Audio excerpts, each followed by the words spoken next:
Војната на Израел во Газа има нов правен фронт, бидејќи Меѓународниот суд на правдата расправаше по случајот на Јужна Африка против Израел под обвинение за геноцид, додека се обидува да искорени милитантната група Хамас по нејзиниот зачудувачки напад на израелските цивили на 7 октомври. Сослушувањето поттикна протести пред судот во Хаг, поддржан од Обединетите нации. Јужна Африка има свој аргумент дека Израел ја прекршил Конвенцијата за геноцид од 1948 година. Нашата влада се обрати до Меѓународниот суд на правдата за да го спречи геноцидот во Газа. Исто така побаравме привремени мерки кои вклучуваат итен прекин на воените операции на Израел во и против Газа. Посветеноста на правдата и ставање крај на хуманитарните злосторства во Палестина длабоко резонираат со колективната свест на глобалната заедница. Обемот на овие акции потсетува на геноцидот во Руанда пред 30 години.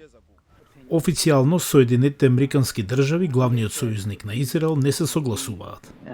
Постојано кажуваме дека овие наводи овој случај се неосновани и дека нема основа за обвинување за геноцид против Израел. Тоа не е збор што лесно може да се користи. Но во Вашингтон нема консензус со тоа што некои политичари и работнички лидери го поддржуваат повикот на Јужна Африка за прекин на огнот и ги обвинуваат израелските сили.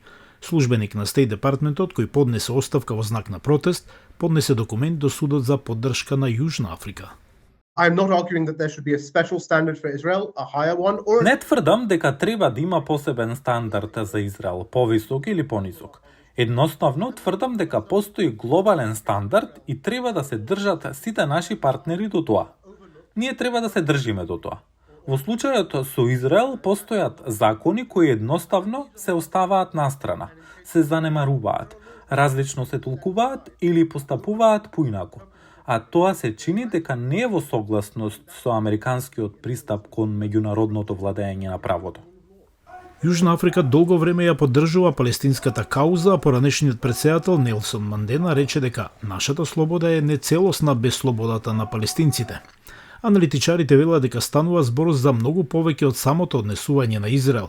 Со растечкиот список на земји и ентитети кои го поддржуваат гледиштето на Преторија во однос на Вашингтон, ова може да има големи дипломатски последици, особено ако судот поддржан од Обединетите нации донесе пресуда против Израел.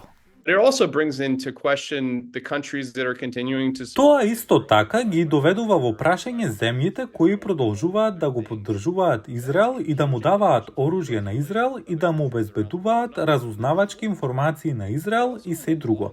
Тоа има огромни импликации за односите на САД со другите земји широм светот, не само на краток рок, туку и на долг рок. Исто така го подкопува американското раководство за човекови права во светот. И покрај тоа што се очекува да завршат аргументите оваа недела, на судот може да му требаат години за да поднесе пресуда.